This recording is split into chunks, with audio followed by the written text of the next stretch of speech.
It's the Kyle Hyman Show on Redeemer Radio.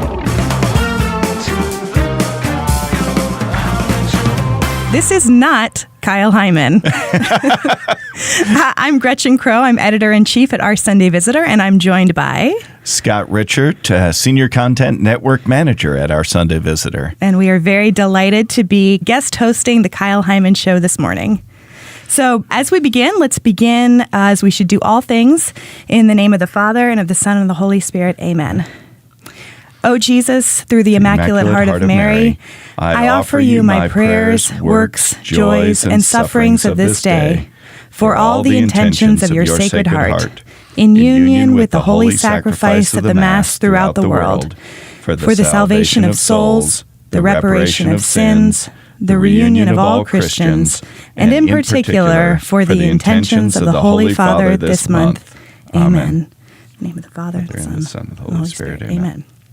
Well, it's Friday morning, and I think that for those of us in the news business, we are looking forward to the weekend. It's been a busy couple of weeks, Scott. It has indeed, and it's been a weird time to be away because there's been so much coming out. The Cardinal McCarrick situation, the Pope change of the catechism on the question of the death penalty, and well, we're going to hit all those topics in the next hour. Definitely. And, you said it's a weird time to be away. And for me, last week, I was in New Orleans. There was the 2018 National Diaconate Congress, which brought together 1,300 permanent deacons to New Orleans. And it was quite the party. And not only were the 1,300 deacons there, but many of them, if not most of them, were joined by their wives. And then some of them even brought their children. So you had 3,000 permanent deacons and their families walking around the streets of New Orleans, and by after a few days, you could really kind of profile them. That's a deacon. There you go. That's a deacon. Slightly different crowd from what you usually see on Bourbon Street. I think so. I think so. That's definitely true. Yeah. But it was just a very faith-filled opportunity to be with this wonderful crowd of deacons. For the last probably 10 months, Our Sunday Visitor has been working on relaunching a publication just for deacons called Deacon Digest, which is a publication that actually first came to light in the 80s, but it's been switched through a few different hands and finally landed with Our Sunday Visitor back last fall. So I had the great opportunity to kind of shepherd that project into being, and the first fruits of which we saw with our July-August issue. And so we were able to go to New Orleans and really launch the magazine, which was amazing. Yes, it's amazing to see the response that we've had from deacons across the country and from dioceses across the country to Our Sunday Visitor taking over Deacon Digest, and I expect great things out of this magazine in the next years. Yes, definitely, and you could really feel that energy around the publication as well.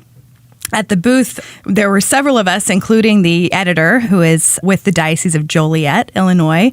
And he and I and several other staff members were kind of manning the booth. And we thought, we'll have a few people come up and say hello. No, we were swarmed the whole time. There were deacons at our booth nonstop wanting to know how they could sign up, how they could subscribe, because there are not that many resources out there for permanent deacons. And so you really feel like you're contributing and offering a really important service where there needs to be one. Yes. Well, and the diaconate is growing at a time when we're still struggling with priestly vocations.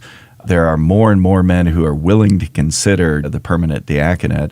This is a real resource for the church to be able to publish Deacon Digest. Definitely. And it's one of the really great things about it is that the magazine, through all that it does, it's not just a tool of information about this is what happens in the diaconate, these are the people who are ordained, or even there was this Congress, as wonderful as it was, and we'll definitely have coverage of it. But it really is a tool for formation for deacons. We have heard that over and over again in the last several months, that deacons are really seeking to be nourished and to to find more formation about the church to help their vocations and their ministries. So this really focuses on the deacon as the servant. That's very important, especially considering that in many parishes, the deacons act either explicitly or implicitly as a director of religious education for parishes. Mm-hmm. So they need the proper formation so they can help form the laity in the parish. Yes, definitely. And we heard some great speakers at the Congress. There was Cardinal Joseph Tobin from Newark. There was Archbishop Christophe Pierre, who's the Apostolic Nuncio. He kind of opened everything. And then Cardinal Daniel DiNardo from the Archdiocese of Galveston, Houston, ended everything with a beautiful talk and mass on the final day, where he really kind of inspired the deacons to go forth and proclaim the gospel as the deacons proclaim themselves at the end of Mass. So it was really a beautiful event. We'll be talking later about my experience out at the Catholic Marketing Network, but I can say we had the same kind of experience out there, that people keep looking to our Sunday Visitor as a source of hope and encouragement in the church. Oh, that's wonderful. Also, with the deacons, I think it was really exciting for the Diocese of Fort Wayne South Bend that this diocese also just ordained a wonderful group of 11 permanent deacons. So all Hispanic and all just a really exciting time. So we thank you so much for all of the support that we've gotten for Deacon Digest over the last year, and we're really excited to see it come to fruition. Yes. Well, and we're headed towards 5,000 subscribers by the end of the year to Deacon Digest. No pressure there, Scott. Yep. So there are only 19,000 permanent deacons in the U.S. Eventually, give us 5 years. We want to have it in the hands of every permanent deacon and every deacon candidate in the United States. Definitely. If you're listening to this and you're in the diaconate, we would love always to hear your feedback. What do you like about the publication? How can we be better? What can we do that can serve you in particular in your ministry and your vocation? That's what we're here for. We want to serve deacons as they serve the church. So this is Scott Richert and Gretchen Crowe from our Sunday Visitor, filling in for Kyle on the Kyle Hyman Show on Redeemer Radio. We will be talking next about the fallout from the Cardinal McCarrick situation. We want to thank all those who support Redeemer Radio and support shows like this through donations financially, as well as donating time. We have so many great volunteers that help out around here at Redeemer Radio. If you would like to get involved and are able to support financially or with your time, please let us know. You can go to redeemerradio.com, or you can stop by the station either in Fort Wayne or South Bend. We would love to have you as part of the team.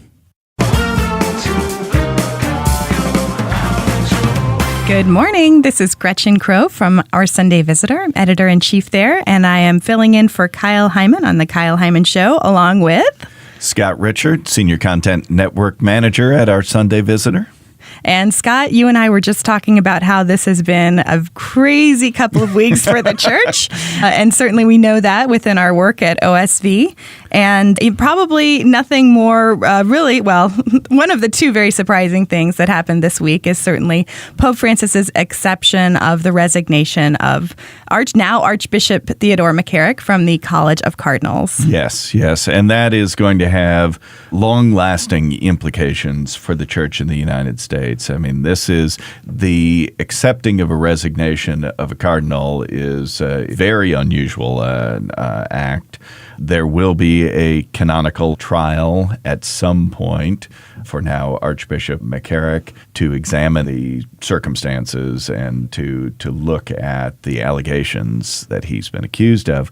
But it goes, unfortunately, beyond Archbishop McCarrick in the sense that there are credible reasons to believe that there were a number of bishops in the United States who had heard of the allegations, who were aware of the situation.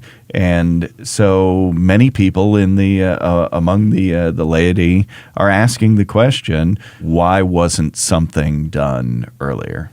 Yes, and I think this is where it gets really painful as a church and as a Catholic to think that there were rumors that were going on that to try to question who knew what when, and really be struggling with the fact that there are a lot of unanswered questions at this point. Yeah. But, it further kind of empowers the laity at this point in time to hold our hierarchy accountable with charity, of course, but to be asking those difficult questions. And certainly that's what our Sunday Visitor, as a lay-run organization, has done in a recent editorial, where we just called for kind of an end to this systematic abuse and cover-up. Yes, yeah. There are a couple lines from that editorial that I think really hit home on this, and I'll just read this. It is important to say up front that the Church can never apologize enough for the horrific crimes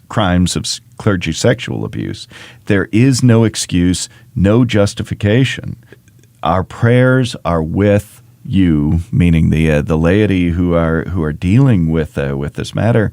And the hardest part, I think, for many lay Catholics is we have friends and relatives who are asking these questions and saying, why did the Church not do more?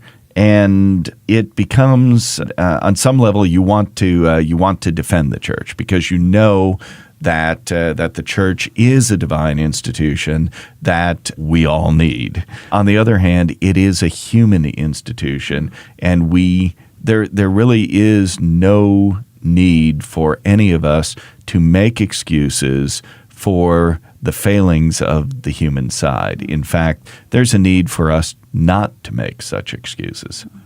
In fact, we published earlier this week, too, a homily that Father David Bonner, who's editor of the Priest magazine, he's also a priest of the Diocese of Pittsburgh, he delivered on the 16th Sunday of Ordinary Time, so we're looking back a couple of weeks now. But it was a really powerful homily in which he did acknowledge, both the human and divine realities of the Church and how you're going to have good and bad qualities with those realities. And he talks, and I think the reason why that homily really hits home is because he talks about his own heartbreak now, but also back in 2002 when all of these allegations were kind of first hitting, and how it was hard for him to go out in public wearing the Roman collar and really be seen as a priest publicly. And certainly his story is not unique. We've heard these types of stories over the years, but what was really beautiful about his homily was that he brought it all back to Jesus, all back to where we need to be, looking for the grace in the situation. Right. And a lot of people, I think, are going to obviously draw parallels with 2002. And one thing that I think is very different today is the cultural situation. Actually, back in 2002, you saw proper outrage across the culture over the cover-ups. But there was also a sense back then of, this had to be something really horribly nefarious because how could these things have happened, and how could this have gone on so long without some sort of broad conspiracy to cover things up? And what's interesting is over the last year with the Me Too movement in the secular world, I think people are finally beginning to understand, this is going to sound horrible in one sense, but how easy it is for these kinds of failures to happen.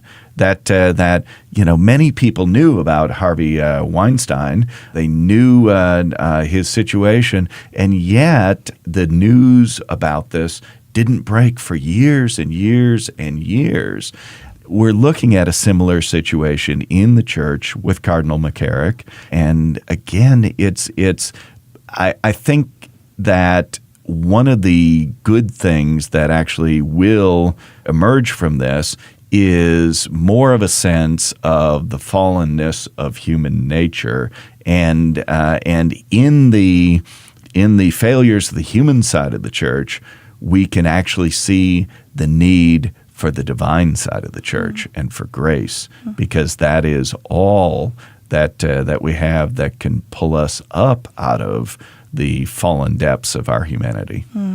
Well, definitely. And I think in reading the coverage of the McCarrick scandal, you certainly get a sense that, we talk about, well, how could this have happened? Well, for so many years, I think you heard rumors or people were purported to have heard rumors, but it was hard to get people to talk officially. And if you go back and you read some of the reports from the secular newspapers like the New York Times or the Washington Post, it was hard to get people to go on the record. Then Cardinal McCarrick, Archbishop McCarrick, was a very powerful force within the church. And you have this whole aspect of power and abuse of power and tied in with the sexual immorality, and people just did not want to risk talking about it. And so one of the keys that we're seeing having changed over the last couple of weeks, a month or so, is that people are coming forth and having what you call this kind of Catholic Me Too moment where they're talking about their experiences within the church, where it's not just,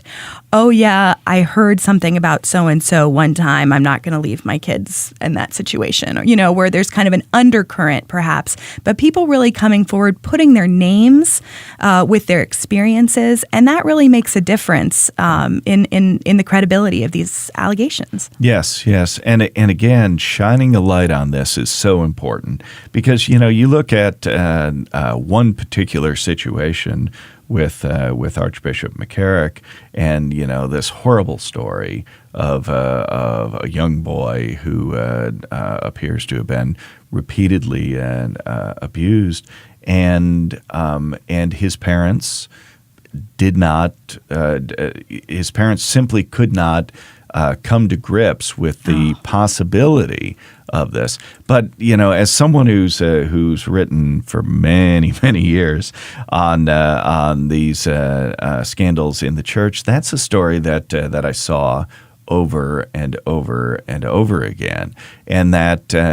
It's not simply something where you can say, well, those parents failed. The reality is that we all want to believe better about the people in our lives and the authority figures in our lives, and not just, priests and bishops, but teachers and coaches. And, the reality is, though, that human nature is fallen, and sometimes people do, in fact, act on their worst desires, and it's very important for parents to be vigilant, even today, even with the light being shown on these situations. Yes, definitely. There's been a series of blog posts that Elizabeth Scalia, who's editor-at-large with Word on Fire, has posted kind of about the priesthood of the laity, encouraging the laity to have more of a voice in this situation. And she has been writing about this for the last several days, but she encourages us to do two things, which I think are important. To pray for our priests by name, and when we can, every day and at every Mass that we go to. And also, secondly, to do penance for the sins of our church and be willing to suffer a bit for the sake of its restoration to spiritual health. And there are many ways we can do that. I saw one person on Twitter yesterday said that he was going to be fasting today for the sins of the church and for atonement. And I think that's something simple that we don't do enough, and we certainly should do more. Yes, and that's, there are people who will say, okay, you're calling for fasting, you're calling for prayer, but these aren't going to change the underlying situation. The reality is this is what we as the laity can do, and don't underestimate the power of prayer and the power of fasting. Mm-hmm. Yes, so certainly speak up. If there's something that you know or you've seen, that's our responsibility too. But take it to prayer, take it to these penitential actions, because this is how we transform the church from the inside out, and we really need to do that today. Yes, absolutely. There are other reforms that are going to have to come, and there are situations that need to change. One of the big problems we mentioned in the last segment, continuing struggle with trying to get vocations to the priesthood in the United States. One of the big problems is the fact that priests do not have the opportunity. Many priests do not have the opportunity to live in community today. And I think that one thing, Father Hugh Barber, former prior of a Norbertine Abbey out in California, once wrote an article about this very question. He said, when you live in community, that is a way to grow in virtue. But when you are isolated in a rectory and you don't have that community around you, the temptations get larger, they get greater, and it also means that if something is going wrong, it's less likely for anybody to see it. That's definitely true. I mean, as any person involved in marriage and family life can attest, that community is absolutely essential when it comes to growing in holiness and sanctity and getting to heaven. So absolutely, I think that's a really great and important point for us to remember this morning. And as we continue to move forward through the month of August, just pray for our church, pray for our leaders, and pray for all of us as we continue to experience this difficult time. All right. And we'll be right back on the Kyle Hyman Show here on Redeemer Radio. One thing that you can do to support the shows that you enjoy listening to is rate and review them. Leave a nice 5-star review on Apple Podcasts or Google Play or wherever you get podcasts. Just take a minute and leave a rating and a review so other people can see that you enjoy the show and might encourage them to give it a listen. Good Friday morning. This is Gretchen Crowe, Editor-in-Chief at Our Sunday Visitor, filling in for Kyle and the Kyle Hyman Show, along with Scott Richert, Senior Content Network Manager at Our Sunday Visitor. And Scott, you are working on a lot of trade books over at Our Sunday Visitor. We've got a lot of great titles coming out this year, and tell us about a little bit of them. Yeah, it's been an exciting week for me. I've been out at the Catholic Marketing Network Conference in Lancaster, Pennsylvania. You have to say Lancaster, not Lancaster, or otherwise they look at you strange out there. It's an annual trade show for book publishers, for Catholic gifts, for Catholic artists, etc. And it's really a fascinating show.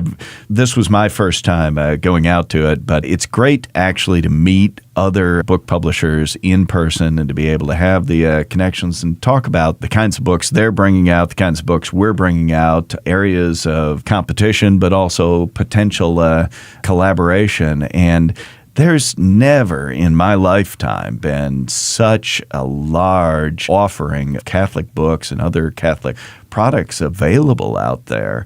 And a lot of presses doing good work, like St. Benedict's Press, Handbooks. Ignatius Press had a big presence out there. Ave Maria. A lot of, again, people that on some level we regard as our competitors here at Our Sunday Visitor, but also any of these companies, if you buy a book from them, you're going to get something that's worthwhile and that'll help feed your soul. Definitely. And I think that's the great thing about working for the church is we may be in quote unquote competition on some level, but on another level, we're all working towards the same goal. And so we can give the thumbs up to all and encouragement to all Catholic publishers just for a really important role to play in the church. Absolutely.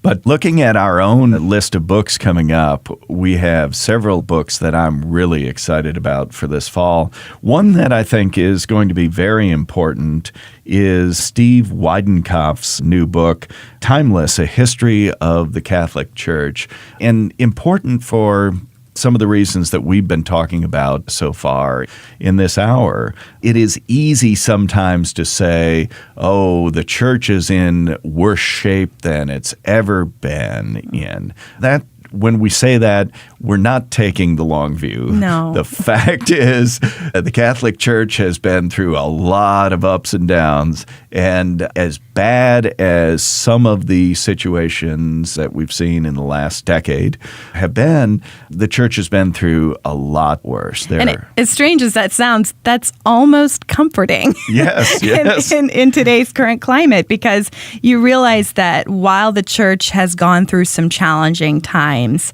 that it is sustained and that we have been told that it will prevail. And so despite all the difficulties, despite the challenges, we know that we have the truth and that the truth will prevail. Yes.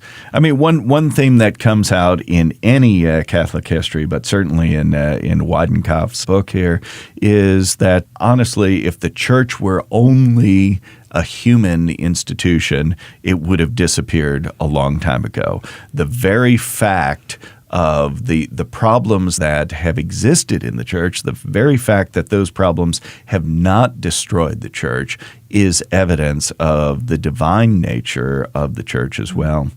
Another book that I'm really excited about because, well, I'm sitting here looking at an iPad and I've got a phone in my hand is a great little book called Detached by an author named T.J. Burdick. And this is a 21-day plan to put your phone in its place instead of having the phone put you in your place. In fact, we were talking about this in a meeting, and it was a marketing meeting, and someone said, well, I know a great marketing opportunity for this book would be for people from Our Sunday Visitor to participate in this 21-day plan of having less time with your phone. And I'm sitting in that meeting and I'm getting more and more tense and my palms are sweating and I'm thinking, I can't do this. But when you have those experiences, you know, and that kind of visceral reaction, maybe this is an opportunity for me to kind of put the phone aside a little bit and focus on some other things. Yeah.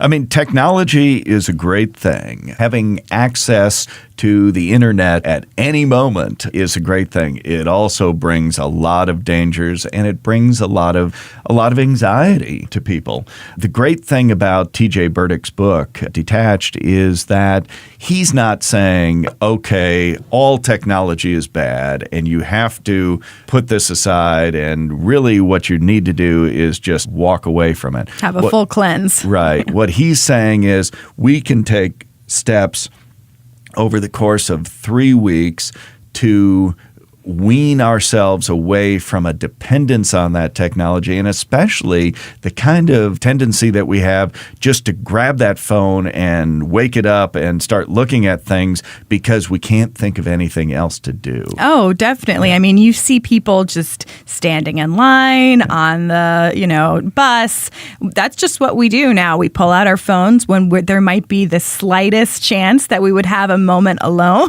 Right. We want to protect ourselves against that. Well, I don't know anybody here. I'm a little bit uncomfortable. I'm going to pull out my phone and scroll through Twitter or Facebook or what's the news. And again, especially for people in our profession who need to be kept up with the day-to-day happenings of the news and the church, that's very appealing. At the same time, it can also be a very, very addictive crutch. Absolutely. And so this gives you the chance to turn your phone back into a tool rather than having the phone turn you into a tool of the modern media and the modern culture.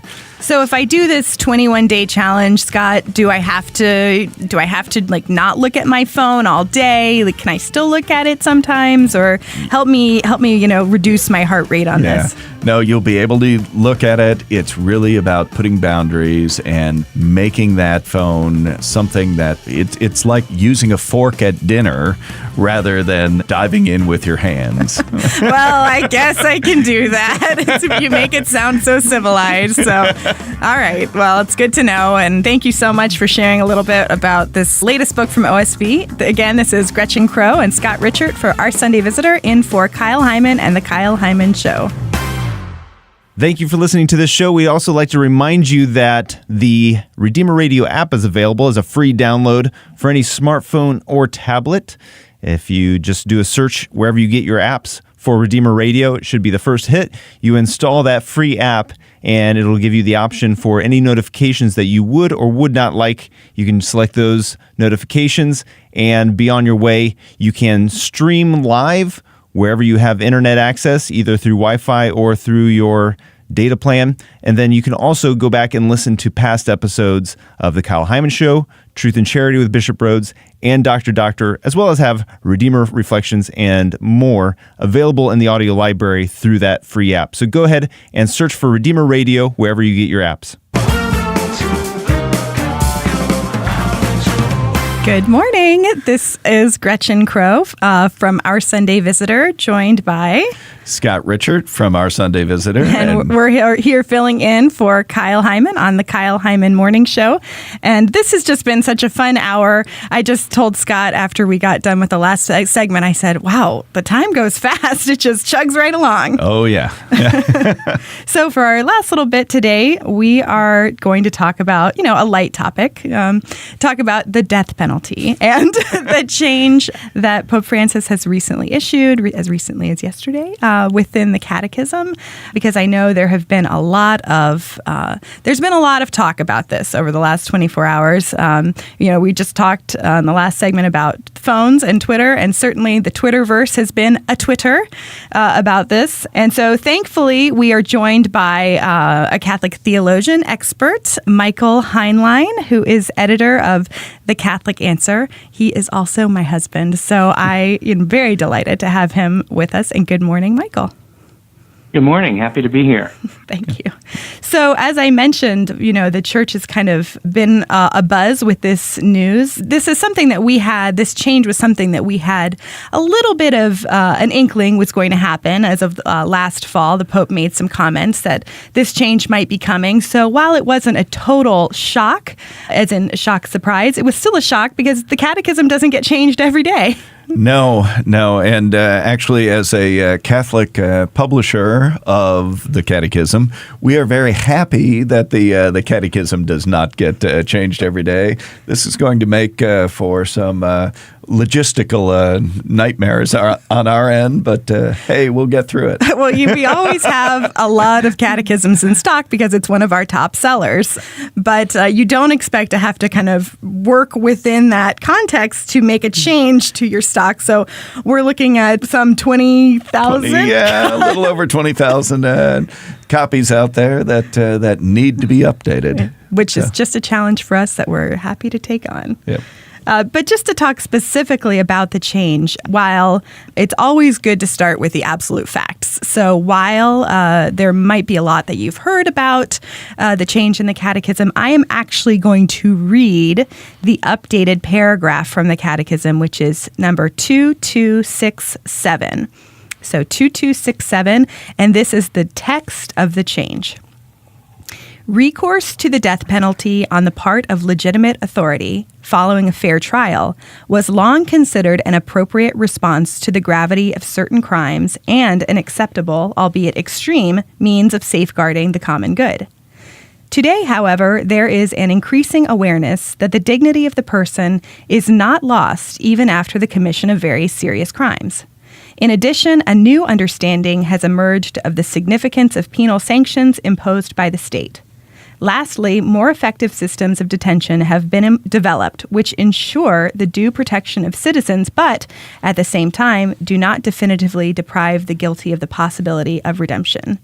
Consequently, the Church teaches, in light of the gospel, that, quote, the death penalty is inadmissible because it is an attack on the inviolability and dignity of the human person, unquote, and she works with determination for its abolition worldwide. So this was issued yesterday by the Vatican. And Michael, this is not the first time that a change has been made to the catechism regarding the death penalty, right? No, it's not. It's not the first time that Pope Francis has changed any documents. You're talking about republishing the catechism, perhaps. He's changed bits and pieces of canon law, so the code has been revised several times in this pontificate, as well as other significant, important documents in the Church.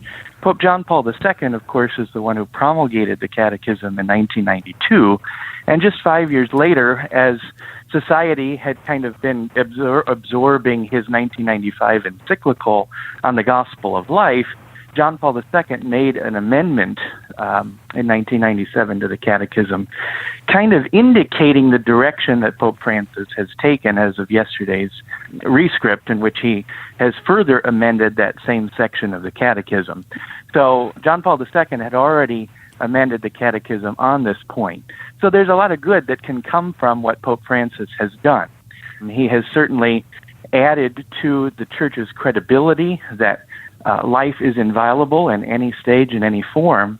But at the same time, as many have pointed out, there is some reasons for concern as well that haven't necessarily been addressed or made immediately clear to those of us who are believers. And so, the secular press has picked up on this, and the main headline is the Pope has changed church teaching.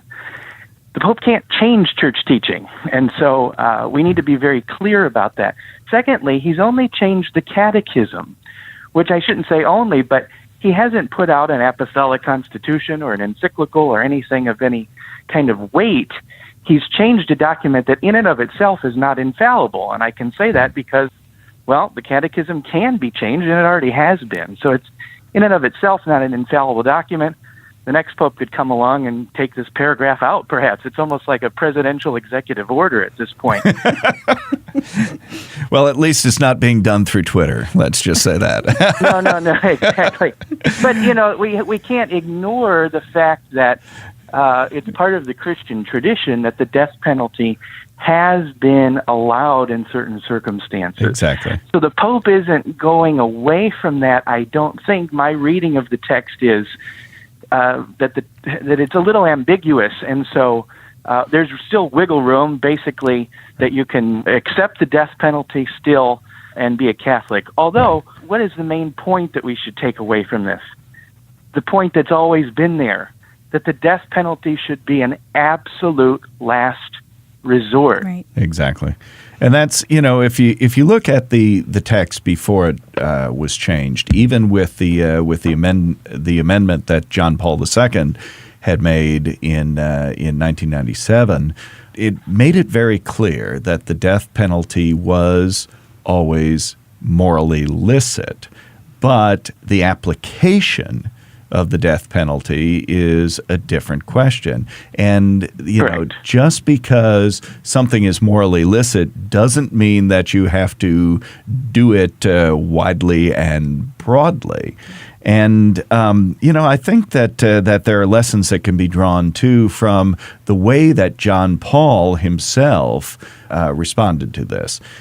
John Paul used to write letters to the governors of the various states of the United States every time a case of capital punishment was on the radar. So if the application of the death penalty was going to occur in the near future, he would send a letter to that governor, and in those letters he always acknowledged the authority of the state to impose the death penalty, but he asked for mercy in light of the fact that circumstances have changed in society, and in most cases it is no longer necessary to actually apply the death penalty in order to protect the greater interests of society at large. And this also, I think it's important to say that there's a continuity here between the last three popes that the church has had. John Paul, we've been talking about, but Pope Benedict the 16th also, kind of encouraged countries to end the death penalty as a legal sanction. And that's something that he said publicly and encouraged. And now we're seeing kind of this next phase with Pope Francis. Yeah.